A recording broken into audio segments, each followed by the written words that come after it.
네, 기시다 후미오 일본 총리의 방한을 앞두고 정치권에서는 기대와 우려가 교차하고 있습니다. 여야의 설전도 한창인데요. 네, 국회 취재기자 연결해 보겠습니다. 장효인 기자.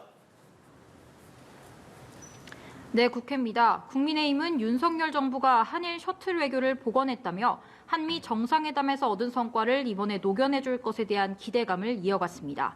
반면 민주당은 이재명 대표 주재로 외교안보 통일 자문회의를 열고 당 차원의 국방안보 특별위원회까지 띄우며 윤석열 정부의 외교에 대한 비판 수위를 강화했습니다.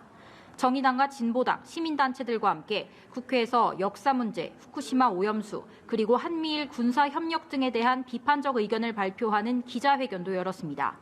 민주당 전용기 의원이 독도를 방문한 걸 두고도 설왕설래가 이어졌는데요. 국민의힘 장동혁 의원은 외교적으로 중요한 사안을 앞두고 굳이 그런 방문을 해야 하는지에 대해선 의문이라고 비판했습니다. 이에 민주당 김민석 정책위 의장은 전 의원의 독도 방문을 놓고 일본 정부가 외교 경로로 항의한 것과 관련해 일본 측 시비에 대해 정부 여당에서 한 사람도 얘기하지 않는다는 것이 놀랍다며 맞받았습니다.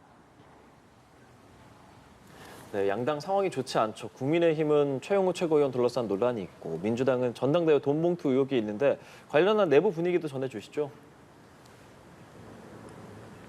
네, 그렇습니다. 우선 국민의힘 태영호 최고위원은 오늘부터 법적 대응에 본격적으로 나서기로 했습니다.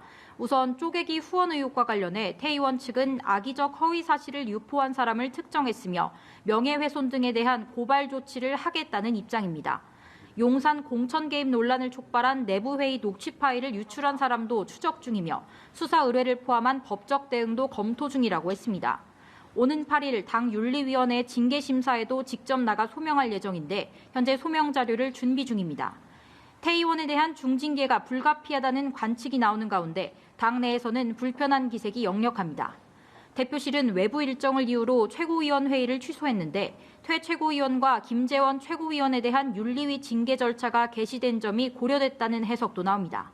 한편 민주당에서는 재작년 전당대회에서 송영길 전 대표를 당선시키기 위해 돈봉투를 살포했다는 의혹을 받는 윤관석, 이성만 의원이 어제 자진 탈당했는데요.